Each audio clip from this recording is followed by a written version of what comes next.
In the United States Congress, Donald Trump's special representative, Steve Vitkov, was accused of criminal conspiracy with Russians to pressure a United States ally, namely Ukraine. Some Republican congressmen expressed dissatisfaction with Steve Vitkov's pro-Russian stance after the transcript of his conversation with Vladimir Putin's aide, Yuri Ushakov, was published. In this conversation, Vitkov conspires with the Russian and instructs him on how to better talk to Trump, so that Trump would pressure Zelensky and force Ukraine to capitulate. And before that, recordings of a conversation between Kirill Dmitriev and Ushakov were made public, during which the former assures that he will do everything as needed and present the Russian peace plan as an American one. But the White House disagrees and says that for Trump's team, the main thing is simply to stop the war. And it doesn't matter at all on what terms, even if it means handing over all of Ukraine to Putin. And supposedly, if Vitkov's collusion with the Russians helps with this, then Trump actually doesn't mind. That's why the United States president supported Vitkov and sent him to Moscow to continue negotiating with him and his circle. But this doesn't convince the United States Congress, and there are statements there about Vitkov's actual treason. My name is Alexei Pechiy. Let's discuss this topic in more detail. But before we start, I ask you to subscribe to the channel, like the video and leave any comment under this episode. Subscribe to my Telegram channel, Pechiy News, the link is in the description of this video. There we publish breaking news as it comes in. If you want to support the work of this YouTube channel and stay up to date with absolutely all the news, you can do so financially with any donation or paid sponsorship. By using the links and payment details in the description of this video. There are various platforms and bank details there, as well as PayPal and even crypto wallets, so I would be grateful for any support you can give. So, after the appearance of the peace plan, the approach of the administration was criticized by senators, including Republicans. Now House of Representatives members have urged the White House to change course. Republican Congressman Brian Fitzpatrick called the peace plan a big problem and one of many reasons why these ridiculous stunts and secret meetings must stop. That was a quote. He called for giving United States Secretary of State Mark Rubio, quote, the chance to do his job in an honest and objective way. Let me explain. Mark Rubio is the Secretary of State, which is basically the equivalent of the Minister of Foreign Affairs. So he should be dealing with foreign policy, not something like Vitkov. Mark Rubio, who learned about the 28-point plan prepared by Vitkov with Russian involvement, seized the initiative at the last moment. Over the weekend, during talks with the Ukrainians, he refined the proposal, keeping 19 points and removing the most controversial ones. And, by the way, this is a very important episode. The day before, Politico reported that Mark Rubio changed the negotiations after a week of chaos, becoming the reason Ukraine and Europe were finally heard. As the publisher Izdani writes, United States Army Minister Dendrisko last Thursday delivered a tough message to Ukraine. Accept the offer by Thanksgiving, or that's it. But then Mark Rubio appeared.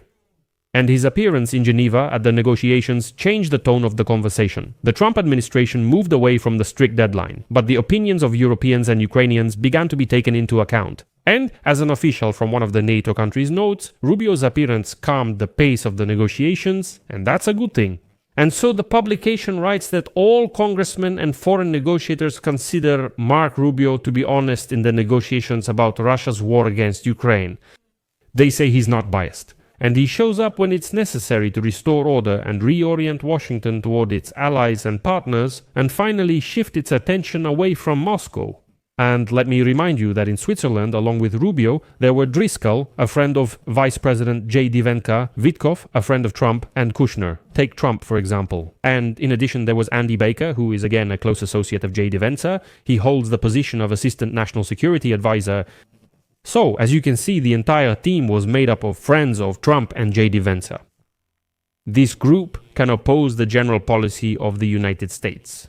Even after Rubio took charge, they kept defending positions that European and Ukrainian officials said conflicted with his approach. I'll quote the politician now. Most members of the current administration aren't Ukraine experts, and only a few know anything real about Russia beyond myths. Rubio better understands that, despite Ukraine's difficult situation, its government cannot prescribe capital, So, in Congress, they called on the White House to kick out all the Vitkovs and finally let Mark Rubio do what he should be doing: diplomacy and foreign policy. After all, Rubio, not Steve Vitkov, is the Secretary of State authorized for such negotiations. Today, Republican Congressman Don Bacon said Steve Vitkov's talk with Putin's aide Yuri Ushakov shows the special envoy should be removed from the negotiations, at the very least. Quote from Bacon: Vitkov is acting as if he's on the Russians' payroll. This whole incident has turned into a complete fiasco and a stain on our country's reputation. Vitkov needs to be fired immediately. At the same time, Republican Senator, the respected by the way, Republican Senator Mitch McConnell wondered what tough concessions from Russia the United States is demanding in this peace plan. Quote,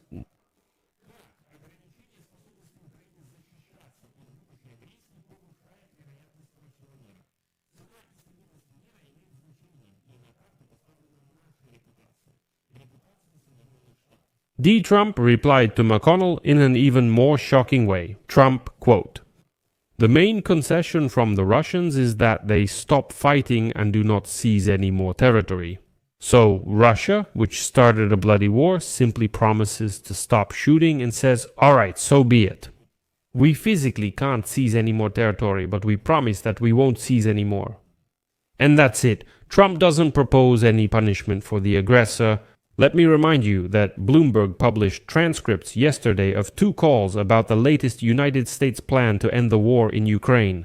In one of them, Vitkov advises Putin's aide Ushakov to arrange a phone call between Putin and Trump before Volodymyr Zelensky's visit to Washington, where he intended to negotiate the supply of American Tomahawk missiles. The American also suggested drawing up a 20-point peace plan similar to the agreement on the Gaza Strip and explained how Putin should communicate with Trump. First, praise him for establishing peace in the Gaza Strip.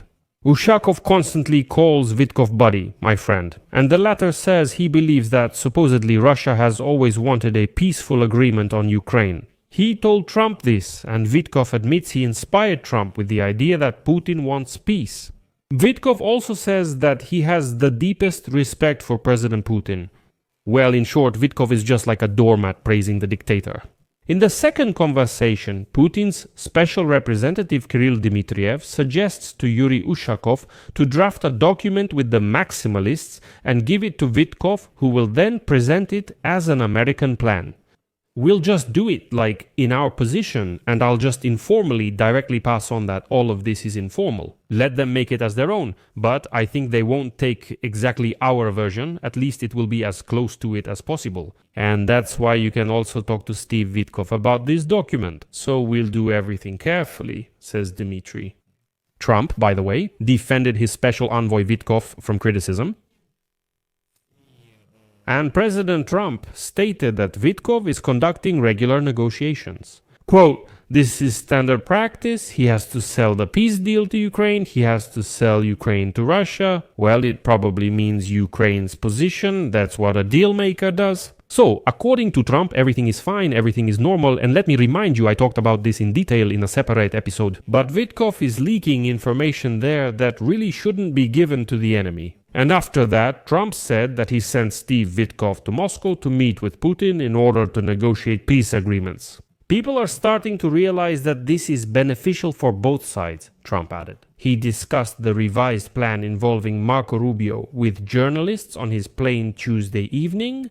At the same time, Trump made it clear that he isn't particularly concerned about Ukraine losing the non-occupied areas of Donbass, where powerful defensive fortifications are located. Quote, in the end, this territory could be captured by Russia in the next few months anyway. So, do you want to fight and lose another 50,000-60,000 people? Or do you want to do something about it now?